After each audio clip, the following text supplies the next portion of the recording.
Double bedroom ఇల్లు కట్టిస్తున్నారు, నిరుద్యోగ భృతి ఇస్తున్నారు, 3 ఎకరాల స్థలం ఇస్తామన్నారు, ₹1,00,000 రుణమాఫీ చేస్తామని చెప్పి 5 ఏళ్ల కింద 2018లో ఎన్నేళ్లకు చేసింది అధ్యక్ష? వీళ్ళు ఇచ్చిన హామీల విషయంలో ఏమో వీళ్ళు గతంలో 10 ఏళ్లు పరిపాలించి ఒక్క హామీ నెరవేర్చలేదు. మాకు 2 నెలలు సమయం కాలేదు. మా ముఖ్యమంత్రి గారు కాంగ్రెస్ పార్టీ ఆహర్నిశలు కష్టపడి మీరు చేసిన ఆగం చేసిన తెలంగాణ, ఆగమైన తెలంగాణని గాడిలో పెడతామని చెప్పి మా కాంగ్రెస్ పార్టీ ప్రభుత్వం కృతనిశ్చయంతో ఉంది. మీకెందుకు కడుపులమంట అంటే మేము చేయొద్దా? మీకు అవకాశం ఇచ్చారు 2 సార్లు, మీకు 2 సార్లు అవకాశం ఇచ్చారు, 10 ఏళ్ళు పరిపాలించారు. మీరు విద్యని వైద్యని గాలి కొదిలేసిన మనుషులు, నిరుద్యోగులని గాలి కొదిలే మోసం చేసిన మనుషులు, నిరుపేదలకు ఇల్లు కట్టిస్తామని చెప్పి మోసం చేసిన మనుషులు, రైతులని నిల్వ ముంచిన మనుషులు, ప్రాజెక్టుల మీద పేరు మీద రీడిజైన్ పేరు మీద కమిషన్ల కోసం ప్రాజెక్టులు కట్టి దోసుకున్న చరిత్ర వీది. మా ప్రభుత్వం తెలంగాణ ఇచ్చిన పార్టీ ఇది. కాంగ్రెస్ పార్టీ ఆనాడు హైదరాబాద్తో కూడిన తెలంగాణ ఎందుకు ఇచ్చింది అధ్యక్ష? వీళ్ళు అప్లై చేసిపోయింది. నిజంగా చెప్పాలంటే ఇది మిగులు బడ్జెట్ తోటి ఉన్న రాష్ట్రం. మనమే ఒక 10 రాష్ట్రాలకు అప్పిచ్చే పరిస్థితిలో ఉండే అటువంటి రాష్ట్రాన్ని అప్పుల పాలు చేసిన పోయిన గణిత చరిత్ర వీళ్ళది. మనకు అప్పులు ఎందుకు చేయాలి చరిత్ర? మనకు హైదరాబాద్ నగరం ఉంది, బోలెడంతా ఆదాయం వస్తుంది. ఈ ఆదాయంతో తెలంగాణను అభివృద్ధి చేసుకోవచ్చు. వీళ్ళు స్వార్థం కోసం అప్పులు చేసి తెలంగాణ రాష్ట్రాన్ని అప్పులు చేసింది. మళ్ళా మాకు ఈరోజు ఏమంటున్నారు? మీరు ఎట్లా చేస్తారో అంటారు, మేము ఇచ్చిన హామీలు ఎట్లా చేస్తారో అంటారు. మేము చేస్తాం, మేము నిరూపిస్తాం, ప్రజలకు ఇచ్చిన మాట నెరవేరుస్తాం. వీళ్ళు తట్టుకోలేరు అధ్యక్ష, వీళ్ళు తట్టుకోలేరు. మమ్మల్ని తట్టుకునే శక్తి వీళ్ళకి లేదు.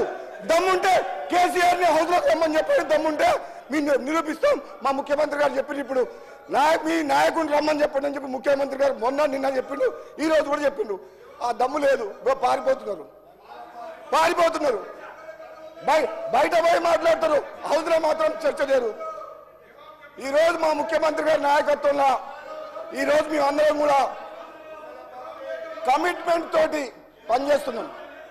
ఒక శ్వేతపత్రం ఆర్థిక పరిస్థితి మీద శ్వేతపత్రం ఇచ్చినాం. కృష్ణా వాటర్ దోపిడీ మీద చర్చ చేసి ప్రజెంటేషన్ ఇచ్చినాం. గోదావరిలో మోసం జరుగుతుంది, మేడిగడ్డకు ముఖ్యమంత్రి గారి నాయకత్వంలో అందరం పోయి చూసి వచ్చినాం. అది జీర్ణించుకోలేక ఇవన్నీ వాళ్ళు చేసే తప్పుల్ని ప్రజలకు తేట తెల్లంగా కళ్ళకద్దేటట్టు చూపిస్తున్నాం. కాబట్టి అది తట్టుకోలేక ఈ విధంగా మాకు వ్యక్తిగతంగా విమర్శలు చేస్తున్నారు అధ్యక్ష. నేను ఈరోజు చెప్తున్నా, మళ్ళీ వీళ్ళ ఆటలు సాగవు. ఏనాడైతే బీఆర్ఎస్ ని మార్చిండ్రో అప్పుడే వాళ్ళ పని అయిపోయింది. వాళ్ళు బతుకు తెరువు కోసం, అధికారం కోసం, స్వార్థం కోసం పనిచేసే వ్యక్తులు.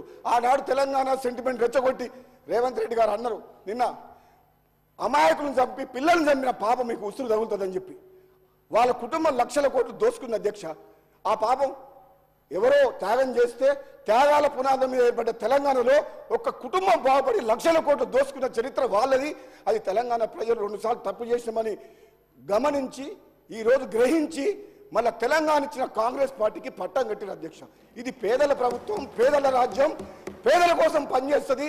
ఈరోజు మా లోపల చీలిక తీసుకొచ్చి నన్ను రెచ్చగొడతారు, నీకేం కాలేదా అంటారు, ఇంకోటి దగ్గర పోతారు, నీకేం రాలేదా అంటారు. ఎంతసేపు మనం చీల్చి మళ్ళీ అధికారం రావాలని కుట్ర చేస్తారు అధ్యక్ష. కానీ వాళ్ళ పప్పులు ఉడుకోవు.